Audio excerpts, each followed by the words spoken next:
What kind of Olympic Games did you have? Well, I had a pretty disturbing Olympic Games, Andrew, or a pretty depressing Olympic Games in total. Now, I went into these games different from a lot of reporters who were going in. A lot of sports journalists were flying in to China, some for the first time or some for just maybe their second or third rare reporting time within China. I used to be based there. I used to be based in Beijing for the Australian 6 months, the first 6 months of 2020.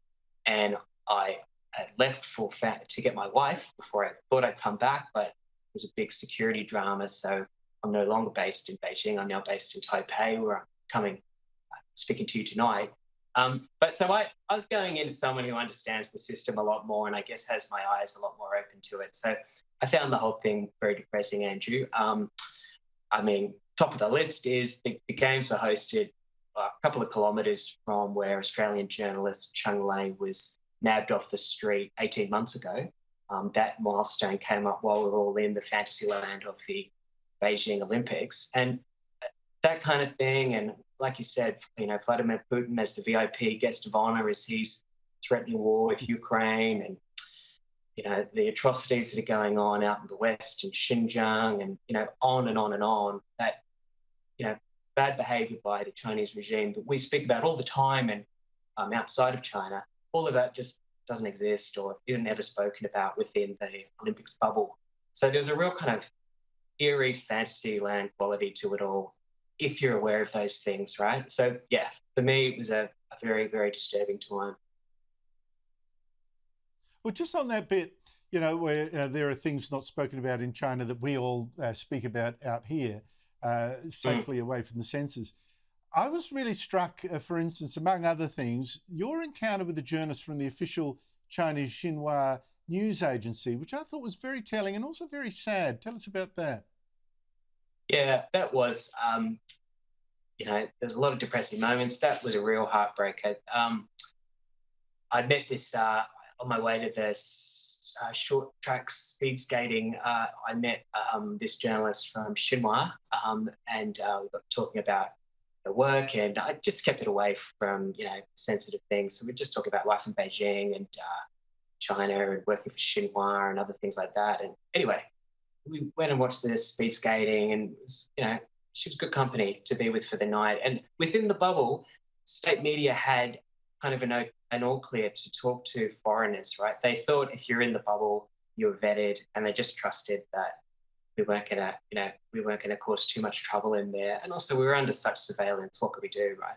So the state media was more open than they were when I was posted there. So we had quite an interesting talk. But she asked me at the end of that night if I'd like to go on her show, and I gave a bit of a non-answer because look, I didn't want to offend her, but there's no way I was going to go on her Xinhua show, which is all about how wonderful China is and introducing China to the rest of the world. Anyway, 2 days later, I was working in the main media centre in the Olympic bubble, and she came over. She spotted me and came over and sat next to me on this table I was at. It was out of the way, I guess, from the crowds in there, but still pretty open. And asked me again if I come on a show, and she had an idea for the show, which was that together we would learn the dance for the official Olympic song, "Together for a Shared Future," which is a horrendous song, Andrew, you've probably never heard. But if you're in the Olympic bubble, you heard it all the time, like a Christmas carol during Christmas time. And that was just constantly on. And this was her idea, that we would together dance in this song in front of the cameras for Chinese state media. And she told me, we would show how the Olympics were bringing the world together. And again, I said no. And she pressed the point a bit. And look, eventually I just thought, look, I felt we'd established enough trust that I could just tell her the truth. And the truth was there's no way I was going to go on state media to dance to "Together for a Shared Future" in a propaganda video. There's just no way. And we spoke a bit. I kind of gave my reasons for why not. I was actually preparing a story at the time about Cheng Lei, that Australian journalist who's still in prison in Beijing. And I told her about that, and she said she'd never heard of that. She didn't know anything about Cheng Lei. And I brought up a picture of Cheng on my phone and showed her, and she said she didn't know. But told her more about that situation. She started getting a bit uncomfortable, and then I just told her the truth. Look, there's no way, like, I'm going to come on a show dancing while an Australian's in a prison near here. I should say an Australian I knew, Chung Lai. And I said to her, I don't think the Olympics are bringing people together. I think that this is a fantasy land that we're in, where no one's talking about all these deep structural problems between China and much of the rest of the world, including Australia. I just don't think singing and dancing in a video is going to fix that. I think we should be talking about these difficult, these political issues. They're real. They're here. They're in the way. And she started crying as we were talking about this, and talking about how we're crying, and as she was saying that she wished things were different, and she wished she didn't have to use a VPN. She wished that she could have access to the internet.